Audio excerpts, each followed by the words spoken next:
Module 4, Lesson 2, Flexible Learning Environment. Introduction. Distance learning is defined as a form of learning without a face-to-face contact with the teacher and delivered via telecommunications. Telecommunications are the means of electronic transmission of information over distances. The information may be in the form of voice telephone calls, data, text, images, or videos.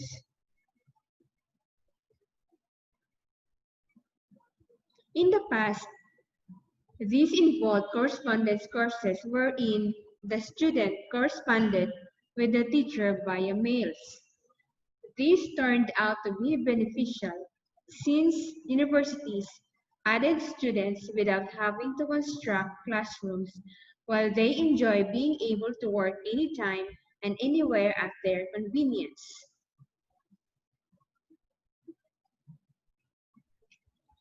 With the advent of newer technologies, distance learning is delivered via computer-based media, that's called online learning or e-learning. This made classrooms borderless and learning boundless.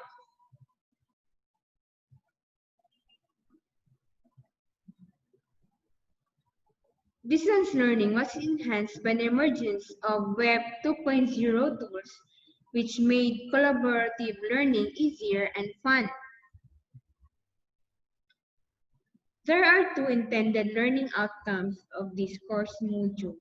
First is to identify educational sites and portals suitable to the subject area.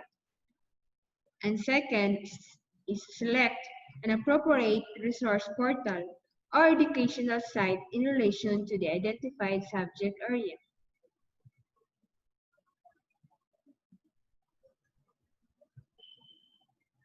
Now we go to the online resources, educational sites, and portals, which serve as flexible learning environment.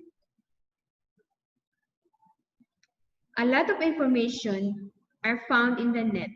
This can be explored and studied to determine their relevance to the lesson. There are concerned parties that host educational services through websites and portals. Like a door, the portal opens to a virtual room where activities, tools, applications, articles provide ideas and suggest ways on the use of technology tools. One example that can be further explored is educational technology and mobile learning. This blog site is a rich repository of tools and applications assembled and curated for teachers and educators by teachers. The administrator of this site allows users to download, print, and share the materials just as long as proper citation is done and that the materials are shared free of charge. If you are interested in implementing free educational technology in the classroom, the administrator highly encourages you to share this blog site.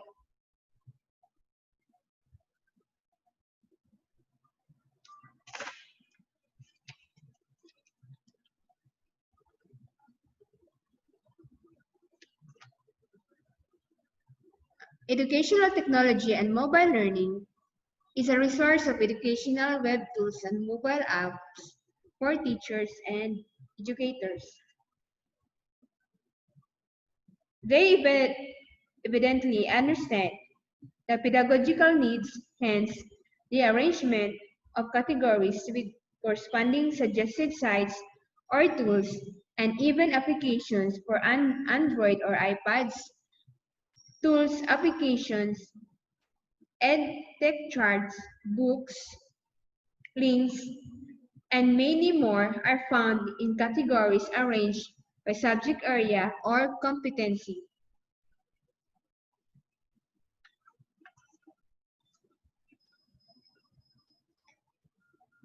So this is an example of a poster showing the free resource of educational web tools 21st century skills, tips, and tutorials on how teachers and students integrate technology into education.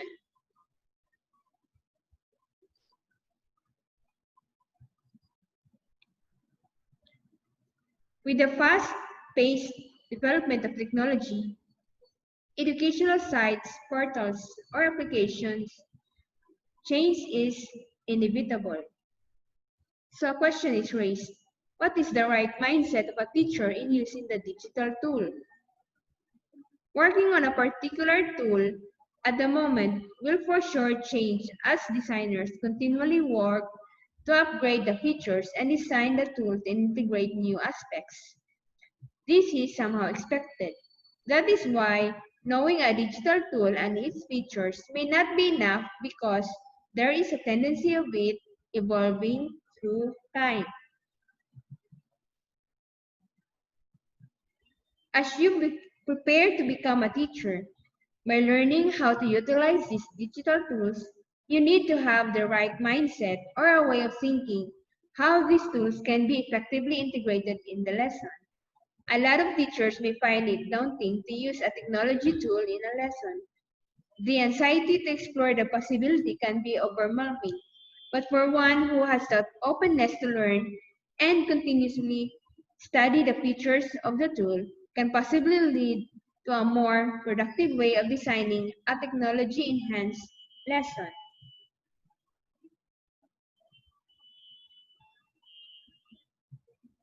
So here are the three ways of what should be the right mindset of a teacher in using the digital tool. First is to hold on to the positive attitude and openness to learn.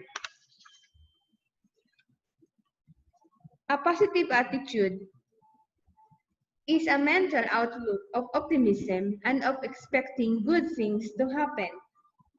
And openness is to try new things and not having a routine.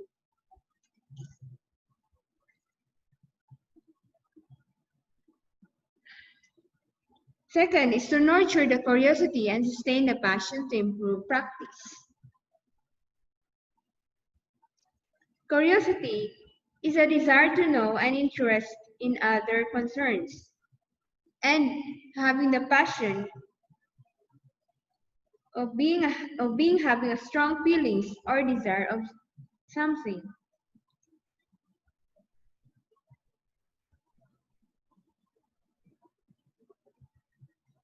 Next is persevere as you learn to adapt to the evolving digital tool. To persevere is to be persistent in doing something despite difficulty or delay in achieving success.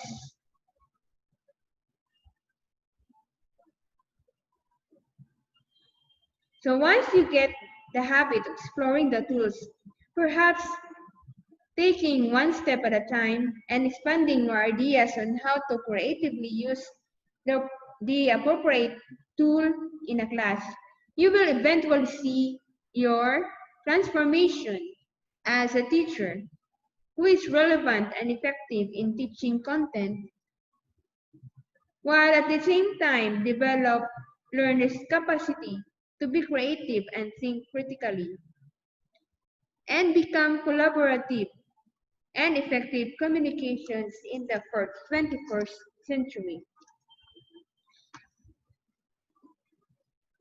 To be relevant is to have a connection with the current time, period, or circumstances of contemporary interest.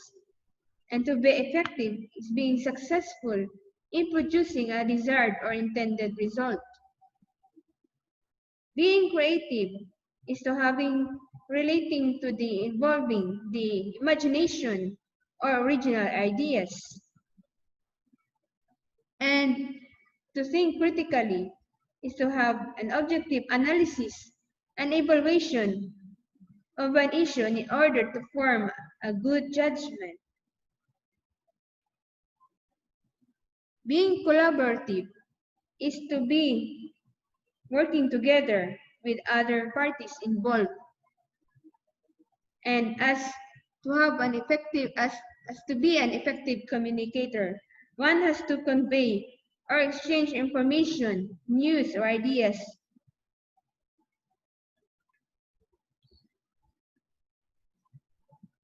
especially when being a skilled or an expert of the field.